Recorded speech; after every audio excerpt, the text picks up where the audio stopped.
रवींद्र वस्त्रनिकेतन सलगरे घेऊन आले दिवाळी महाफेस्टिवल।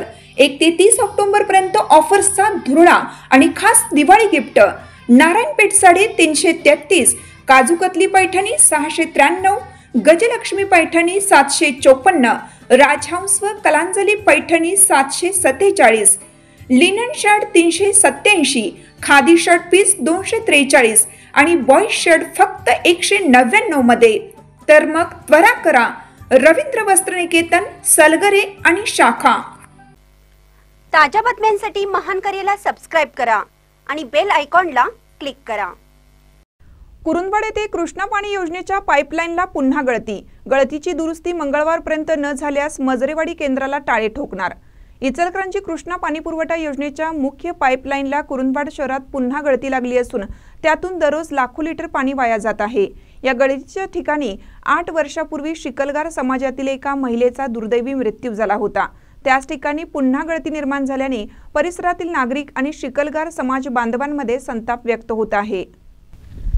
गळतीमुळे मोठ्या प्रमाणावर पाणी साचून डबके निर्माण झाला आहे। त्यातून डासांचा प्रादुर्भाव वाढला आहे। या पाण्यामुळे दुर्गंधी पसरून नागरिकांच्या आरोग्याचा प्रश्न निर्माण झाला आहे।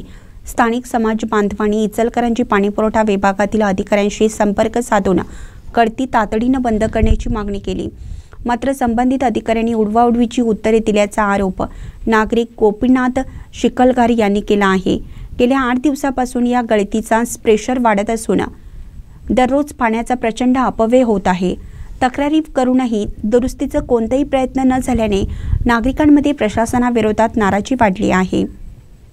मंगळवारी सकाळपर्यंत गळती दुरुस्त न केल्यास कृष्णा पाणी योजनेचा पाणीपुरवठा बंद करून कार्यालयाला टाळे ठोकणार असल्याचा इशारा शिकलगार समाजाने दिला।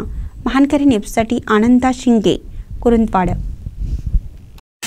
ही पाईपलाईन लिकेज होऊन गुरुवारी लिकेज झालेली आहे आणि बाजीराव कांबळे पाणी पुरवठ्याचे कर्मचारी अधिकारी हे शुक्रवारी येऊन पाहून गेलेले आहेत आणि सोमवारी करतो म्हणून सांगितलेले आहेत।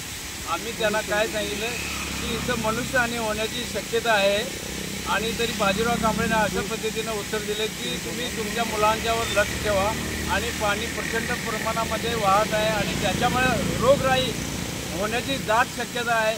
एवढा मोठं म्हणजे समुद्रासारखं पाणी इथं साचलेलं आहे।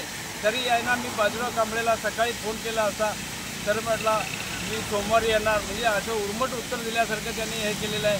आणि हे 24 तासाच्या आत जर हे लिकेज नाही केले तर आम्ही पाणी पुरवठा पूर्ण खंडित करणार। जे कुरुंदवाडून इचलकरंजीला जे पाणी जाते पूर्ण आम्ही खंडित करणार, याची नोंद